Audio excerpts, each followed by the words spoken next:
नमस्कार दोस्तों, हमारी आज की कहानी पनिहारी के 3 प्रश्न में आपका स्वागत है। प्राचीन समय की बात है। किसी गांव में एक व्यापारी रहता था।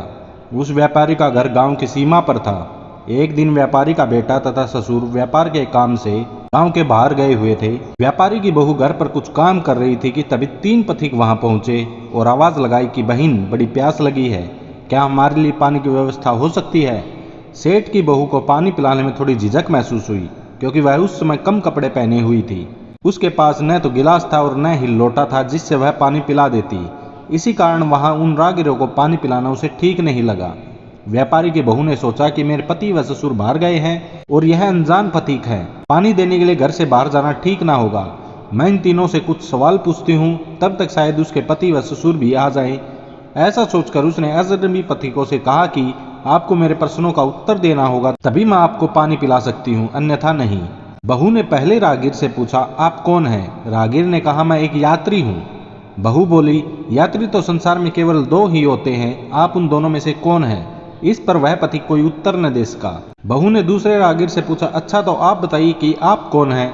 दूसरा राहगीर तुरंत बोल उठा, मैं तो एक गरीब आदमी हूँ। सेठ की बहू बोली, भैया गरीब तो केवल 2 ही होते हैं, आप उनमें से कौन हैं? इस पर भी वह दूसरा पथिक भी कोई उत्तर न दे सका।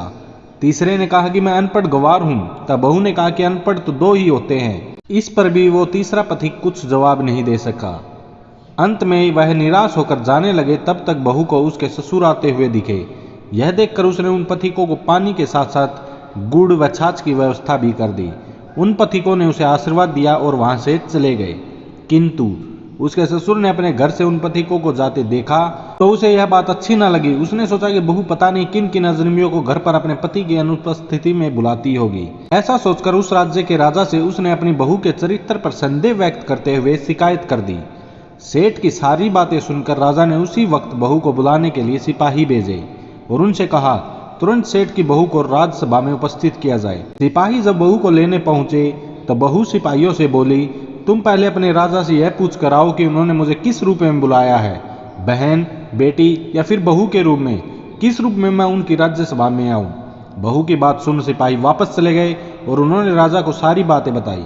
राजा ने तुरंत आदेश दिया कि पालकी लेकर जाओ और कहना कि उसे बहू के रूप में बुलाया गया है। सिपाहियों ने राजा की आज्ञा के अनुसार जाकर सेठ की बहू से कहा, राजा ने आपको बहू के रूप में आने के लिए पालकी भेजी है। बहू उसी समय पालकी में बैठकर राज्यसभा में जा पहुंची। व्यापारी भी वहीं पर मौजूद था। अब बहू को सारी बातें समझ आ चुकी थी। राजा ने पूछा कि तुम अजनबी पुरुषों को अपने घर क्यों लाई, जबकि तुम्हारा पति भी घर पर नहीं था। तो उसने कहा कि महाराज, मैंने तो केवल अपने कर्तव्य का पालन किया है। वे पति प्यास से व्याकुल थे, किंतु अजनबी होने के नाते मैंने उन्हें पानी ना पिलाकर पति व ससुर की प्रतीक्षा करना ही उचित समझा और इसके लिए मैंने कुछ कठिन प्रश्नों का सहारा लिया था। राजा ने कहा कि हम उन प्रश्नों के संबंध में जानना चाहते हैं। इस पर वह बहू बोली कि महाराज, मेरा पहला प्रश्न था कि संसार में यात्री कौन है, जिसका उत्तर है कि इस संसार में केवल 2 ही यात्री हैं, एक सूरज तथा दूसरा चंद्रमा। ये दोनों प्रतिदिन यात्रा करते हैं। दूसरा प्रश्न कि गरीब कौन है, उसका उत्तर है कि गरीब 2 हैं, एक गाय एवं बहू। मेरे तीसरे प्रश्न का उत्तर है कि अनपढ़ व गवार 2 हैं, भोजन तथा पानी, जो किसी के साथ भी कहीं पर भी चल देते हैं। ऐसा कहकर बहू बोली कि महाराजा, एक और प्रश्न का उत्तर मुझे अभी अभी मिला है। राजा आश्चर्य से बोला, वह क्या है, बताओ। बहू बोली कि जान की सलामती हो तो बताऊं। राजा ने अनुमति दी तो बोली, प्रश्न ये है कि संसार में मूर्ख कौन है। राजा ने पूछा, कौन है? बहू ने कहा, महाराजा, इस संसार में 2 ही मूर्ख हैं। पहले मेरे ससुर, जिन्होंने पूरी बात की जानकारी किए बिना ही आपसे मेरी शिकायत कर दी और मेरे चरित्र पर बिना सोचे समझे ही उंगली उठा दी। राजा बोला, और दूसरा मूर्ख कौन है? उसने कहा, क्षमा करें महाराज, किंतु संसार का दूसरा मूर्ख इस राज्य का राजा है, जिसने मुझे बहू के रूप में तो स्वीकार किया, किंतु बहू की मान मर्यादा का जरा सा भी ख्याल न रखते हुए भरी राज्यसभा में बुला लिया। ऐसा सुनकर राजा को बड़ा क्रोध तो आया, किंतु शांति से सोचने पर उसे वही बात उचित ही प्रतीत हुई। राजा ने बहू की खूब प्रशंसा की तथा उस व्यापारी को बिना सोचे विचारे कोई कदम न उठाने की सलाह दी और चतुर और होशियार बहू को ढेर सारा उपहार देकर सम्मान सहित विदा किया। दोस्तों, इस कहानी से हमें सीख मिलती है कि बिना विचारे किसी पर दोषारोपण नहीं करना चाहिए। यदि आज की वीडियो आपको अच्छी लगी हो तो वीडियो को लाइक करें और चैनल को जरूर से सब्सक्राइब भी कर लें।